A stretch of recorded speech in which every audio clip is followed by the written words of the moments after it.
Have you ever wondered why some people slowly start avoiding someone even when that person looks perfectly fine on the outside and nothing obvious seems wrong, yet something about them just feels off and uncomfortable? And the truth is, it might not be about appearance at all, but about subtle daily habits that quietly shape how others perceive you in ways you never even notice. Psychology says attractiveness is far more behavioral than physical.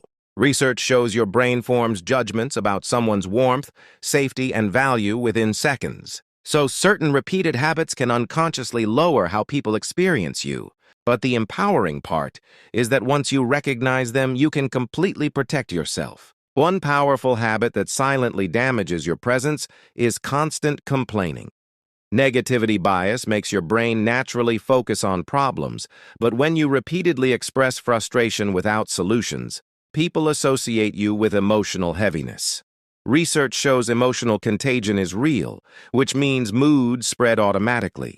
So when someone constantly complains, your brain links them to stress and avoidance. You may feel you are just venting, which is completely human and valid. But if venting becomes your default identity, people subconsciously categorize you as draining rather than inspiring. Another subtle habit is seeking validation too often. Psychology calls this external validation dependence, where your self-worth relies on others' approval. When you repeatedly ask, "Do you think I did okay?" or "Was that good enough?" your brain signals insecurity. Research on confidence perception shows that people equate calm certainty with competence. It is normal to want reassurance, especially after rejection or failure. But when reassurance becomes constant, it reduces perceived authority, and people unconsciously place you in a lower social position. Interrupting others, even unintentionally, is another behavior that reduces attractiveness. Your brain values status and respect in conversations. Social dominance theory suggests that those who listen attentively are perceived as higher value, while those who interrupt are seen as self-focused. You might simply be excited or passionate, which is beautiful energy. Yet when someone feels unheard, their brain activates defensiveness and distance. Over time, people associate you with frustration rather than connection. Gossiping also damages your image more than you think. Trust psychology shows that when someone talks negatively about others, your brain assumes they will do the same to you.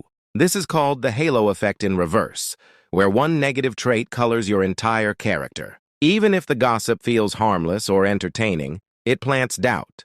And research shows trust, once broken or questioned, is extremely difficult to rebuild.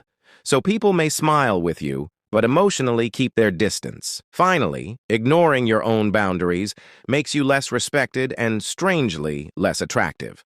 Self-determination theory explains that autonomy signals strength. When you constantly say yes to avoid conflict or overextend yourself, your brain communicates low self-value. People unconsciously treat you based on how you treat yourself.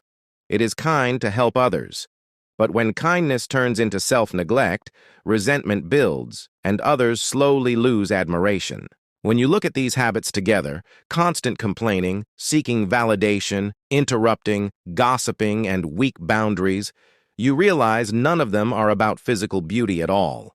They are about energy signals your brain sends to the world. And the powerful truth is that habits can be rewired because neuroplasticity shows your brain changes with repeated intentional action.